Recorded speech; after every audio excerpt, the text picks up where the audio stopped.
제가 운전을 하다가 예. 그 왕복 2차선 도로에서, 네. 그러니까 한 방향당 1차선씩 있는 도로인 거죠. 예. 네네. 거기서 이제 우회전을 해야 되는데, 네. 그래서 우회전을 하다가 제가 에어 간판을 부딪혔어요. 예. 그런데 이 에어 간판이 이제 그 도로 쪽으로 좀 나와 있었고, 예. 네, 그것 때문에 이제 사고가 좀 문짝이랑 이제 좀 크게 많이 좀 찌그러졌는데, 예. 네, 이거를 과연 제가 보상을 받을 수 있을까 해서 전화를 드렸거든요. 그렇군요. 그럼 에어 간판이라는 것은 뭐 그걸 설치해 놓은 어떤 가게라든지 상가가 있었겠네요. 네네네네. 네, 그쪽과는 이야기를 해보셨나요? 아니, 제가 처음에 부딪혔을 때 갑자기 아주머니가 그 예. 사장님께서 나오시더니, 네. 너를 치면 어떡하시냐고 오히려 저한테 화를 내시는 거예요. 그래서 그래요. 예. 저도 되게 당황스러워서 이렇게 좀 얘기를 했죠. 그렇군요. 뭐 네네. 일단은 보험사에 연락은 하셨을까요? 네네네. 보험사에 일단 신고는 했고요. 예. 그러니까 근데 일단은 보험사에서는 이거를 자차 처리를 하고, 네. 그다음에 이거를 이제 구상권 청구를 하자. 예. 이런 식으로 얘기가 나왔는데, 네. 근데 문제는 이 구상권 청구를 해서 제가 못 받게 된다면은 네. 어떻게 보면 저만 손해를 보는 거니까. 그렇죠. 네네. 그래서 제가 상담 신청을 했던 거거든요. 그래요. 알겠습니다. 시청자님께서 저희 제작진에게 미리 사진을 좀 보내주셨다고 얘기를 들어서 일단 어떤 상태인지 네네. 저희 사진 좀 보겠습니다. 네. 지금 에어 간판 이렇게 앞에 도로 쪽에 나와 있는 네네네. 저걸 말씀하시는 거죠? 네네. 이거에 부딪혀서 네네. 차량이 파손이 됐었군요. 네네. 지금 타이어 부분 쪽이 좀 찌그러져 있습니다. 네네. 휠이랑 예. 일단 범퍼랑 문짝이랑 펜다 이렇게 찌그러졌거든요. 그래요. 지금 저희가 휠은 자세히 안 보이는데 휠까지도 같이 찌그러지고 그냥 쭉 네네. 같이 찌그러진 것 같네요.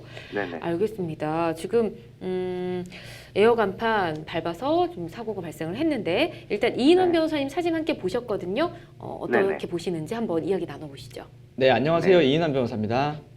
네, 안녕하세요. 예, 사실 일단 내용을 말로만 듣다가 사진을 딱 보니까 네네. 되게 굉장히 많은 법 위반들이 막 퍽퍽 떠올라가지고 네네. 일단 순서대로 말씀을 드릴게요. 일단 네. 제일 궁금하신 거는 내가 이 사람한테 돈을 받을 수가 있을 것인가? 네네. 지금 이 차량은 선생님 본인 차이신가요, 혹시? 네, 본인 차량입니다. 그러면은 요거에 대해서 뭐 일단 수리는 진행하실 거잖아요. 네네. 수리 진행하시고 그거에 대한 보험 처리를 하신 다음에 이제 그거에 대해서 이 사람한테 받을 수 있는 돈, 범위, 네. 이거는 이제 순수하게 개인 대 개인 간의 문제예요. 네네. 그래서 이 사람도 이제 그 타이어 샵이었나요? 그 가게 주인도 손해를 본 게 물론 있겠죠. 그게 네네. 망가졌나요? 파손 정도가 어때요? 파손 안 돼. 기스가 조금 났어요. 파손 기스요. 안 됐고요. 근데 에어 간판에 기스가 나봐야, 그리고 길바닥에 놔두는 건데 기스가 나봐야 크게 뭐 네네. 손실이 이렇게 크진 막 않을 것 크게 막 같아요. 쓰는데 지장은 없었어요. 네, 일단은 뭐 그러면은 그쪽 손해보다는 우리 쪽 손해가 훨씬 더 크다. 일단 그건 전제가 될 거고요. 네. 두 번째로는 그러면 이 사건은 교통사고잖아요. 이제 차를 네. 이용하다가 네. 타인의 물건에 손해가 입었고 나도 내가 주행하던 방향에 타인의 물건이 있기 때문에 그걸로 인해서 손해를 입었다, 이 상황인데, 네. 그럼 이거에 대한 과실 비율을 따져볼 필요가 있을 것 같아요. 네네. 이게 뭐 차 대 차 사고에서는 과실 비율을 따지는 게 굉장히 흔하긴 한데, 멈춰 있는 물건을 충격한 경우에 이때 일어난 손해에 대해서 과실 비율을 네. 따지는 거는 사실은 운행한 사람 쪽에 과실 비율이 일반적으로는 더 많아요. 얘는 멈춰 있는 거고 난 움직였으니까요. 그런데 네네. 이 사건은 좀 특수한 게 사진을 보니까요. 네.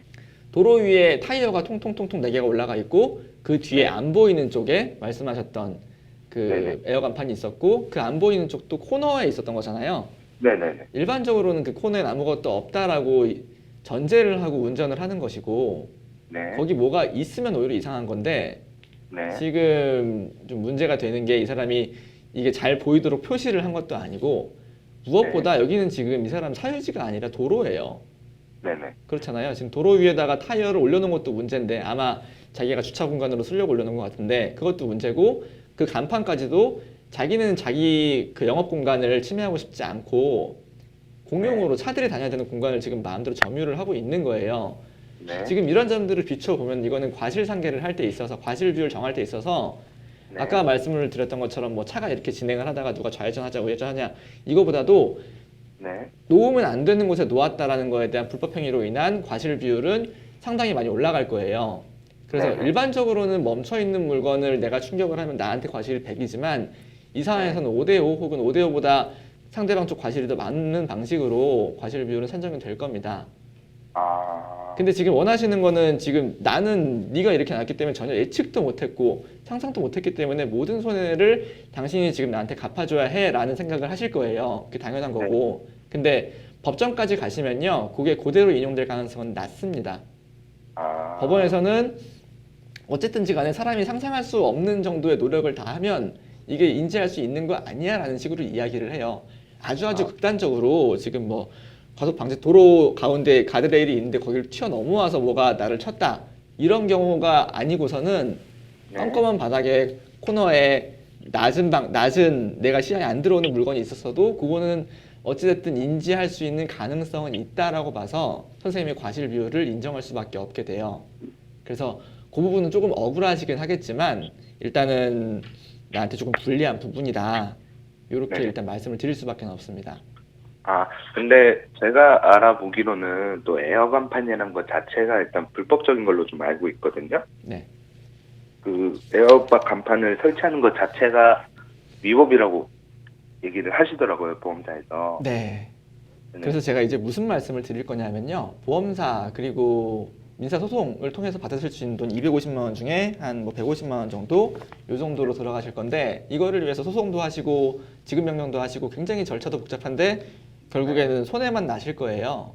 아, 그러면은 이거를 법적 분쟁 절차가 진행이 되기 전에 선생님이 쓸 수 있는 카드가 뭐냐라는 거는 지금 말씀하신 부분이랑 좀 이제 결합을 하면 돼요. 어떤 거냐면요.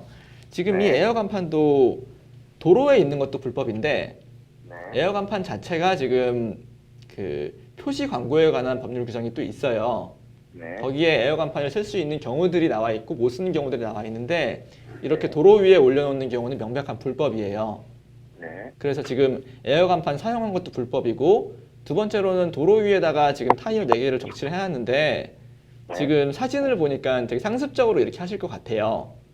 왜냐하면 여기는 지금 이런 바이크 같은 거를 파는 샵이기 때문에 앞에 공간이 반드시 필요하거든요. 그리고 거기에 다른 차가 돼 있거나 누가 정차를 하고 있으면 그 아예 가게를 시야를 가리기 때문에 광고에도 문제가 있기 때문에 이 사람은 도로를 그렇게 자기 마음대로 점유를 함으로써 자기 주차 공간으로도 쓰고 광고도 하고 여러 가지 이익을 얻고 있어요. 도로를 네. 점유함으로써. 사실 이것도 불법이거든요. 네. 도로법에는 이런 식의 행위를 하면은 뭐 징역도 2년 이하까지 할 수 있도록 규정이 되어 있어요. 그래서 그 부분도 이 사람은 지금 잘못하고 있는 거고 또 한 가지 특수한 법이 있는데 지금 사진 좀 다시 보여주시겠어요? 사진을 보니까 이게 가게 앞에 인형 뽑기 방이 있어요. 인형 뽑기 기계가 있어요.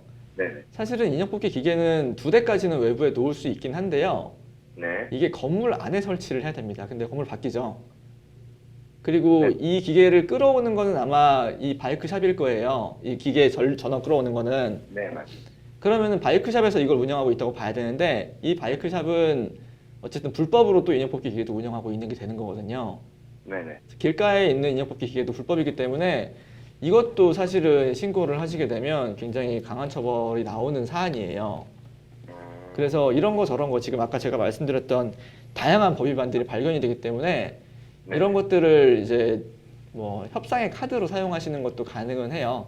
근데 이제 일단은 법 위반을 말씀을 드리는 거지 내가 이런 거를 발견을 했으므로 주지 않으면은 뭐 이렇게 처리할 거야라고 하면 잘못하면 협박이 될 수도 있는데 그게 네. 되지 않는 선에서 조정을 하시는 건 필요합니다. 그래서 일단 근데 일단 형사고소를 분명히 하시게 되면 뭐 돌이킬 수는 없을 거예요. 네. 근데 그런저런 카드가 있는 상태에서 당신의 위법사항을 내가 알고 있는 상태에서 협상을 하는 거하고 네. 지금 뭐 일단은 민사소송을 들어가겠다라는 취지로 협상을 하는 거랑은 많이 다를 겁니다. 그래서 이 가게 주인도 아마 억울할 거예요. 갑자기 어떤 차가 내가 멀쩡하게 영업하고 있는데 내 에어 간판을 쳤어. 그리고 내 간판 기스난 것도 억울한데 자기 차 손해 난 거를 이제 보상을 해달래. 게다가 외제차야. 이런 얘기들이 나오면 이 사람 입장에서는 좀 물어주기 싫은 상황일 거예요. 네네. 근데 그럼에도 불구하고 선생님은 이제 협상 카드가 이 사람보다 좀 더 많은 거고, 그리고 제가 법률적으로 판단해 볼 때는 이 사람 쪽의 과실도 상당하기 때문에 상당한 정도는 물어줘야 할 겁니다. 지금 뭐 이 차가 지금 바퀴 휠을 보니까 폭스바겐인데 네네. 그거에서 다행이지 뭐 람보르기니가 지나가서 쳤다 이러면은 이제 이 사람은 굉장히 절망을 해야 될 거 아니에요. 근데 도로를 점유한다는 거는 여러 가지 상황에 대해서 각오하고 있어야 하는 거거든요. 그렇기 때문에 그런 점에 있어서는 굉장히 유리하신 면이 있다. 하지만 다시 처음으로 돌아가서 그 손해나신 부분 전부를 배상받기에는 어쨌든 과실 비율이라는 게 있기 때문에, 그리고 우리나라 법원은 그 운전자의 과실에 있어서 좀 되게 엄격하게 인정을 하는 측면이 있기 때문에 약간의 손해를 감수하실 필요는 있을 것 같다. 이 정도로 안내를 해드리면 될 것 같아요. 아, 네, 감사합니다. 네. 네.